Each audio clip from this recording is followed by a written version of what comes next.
بسم اللہ الرحمن الرحیم۔ حالت جنابت میں وفات پا جانا۔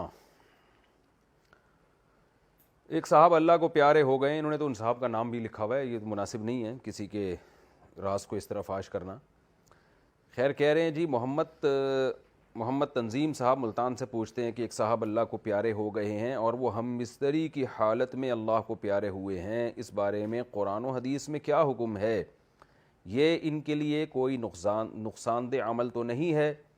نیز جب ان کو نہلایا جائے گا تو ایک غسل دیا جائے گا یا 2 غسل دیے جائیں گے؟ محمد تنظیم صاحب ملتان سے۔ اگر کسی پہ غسل فرض تھا اور غسل کرنے سے پہلے اس کی موت واقع ہو گئی تو یہ کوئی بری موت نہیں ہے۔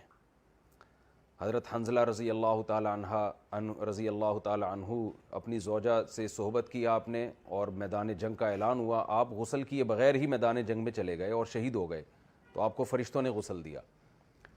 وہ تو خیر شہادت تھی، لیکن ہمیں کوئی ایسی دلیل نہیں ملتی کہ ایک آدمی حالت جنابت میں فوت ہو جائے تو کوئی گناہ ہوا اس کو، اس لیے کہ شریعت میں جنابت کا غسل فوراً کرنا فرض نہیں ہے۔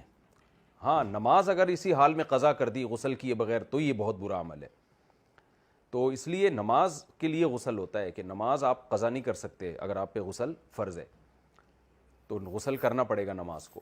تو اگر اس حال میں کسی کی موت واقع ہو گئی ہے تو کوئی یہ بری موت نہیں ہے، اس کو اسی طرح غسل دیا جائے گا جیسے سارے مردوں کو غسل دیا جاتا ہے، کوئی الگ سے کوئی طریقہ نہیں ہے، اور 2 دفعہ غسل نہیں دیا جائے گا، ایک ہی دفعہ غسل ہوگا۔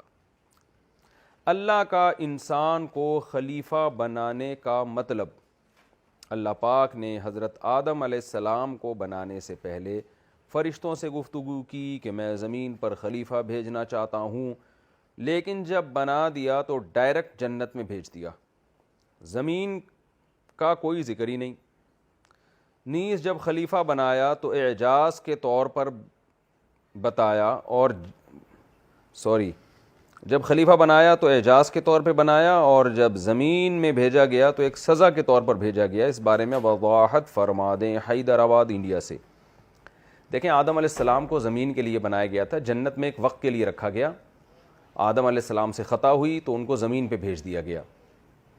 اس پورے عمل میں ایک حکمت تھی اور یہ سب چیزیں طے شدہ تھیں تاکہ ان سے خطا بھی ہو اور پھر اس خطا کے بدلے میں وہ توبہ بھی کریں، تو اس پروسیس سے ان کو گزارا گیا تاکہ جب دنیا میں جائیں نا، زمین جس کے لیے ان کو بنایا گیا ہے، تو ان کی اولاد ہمیشہ یہ سوچتی رہے کہ ہم اصل میں جنت کے لیے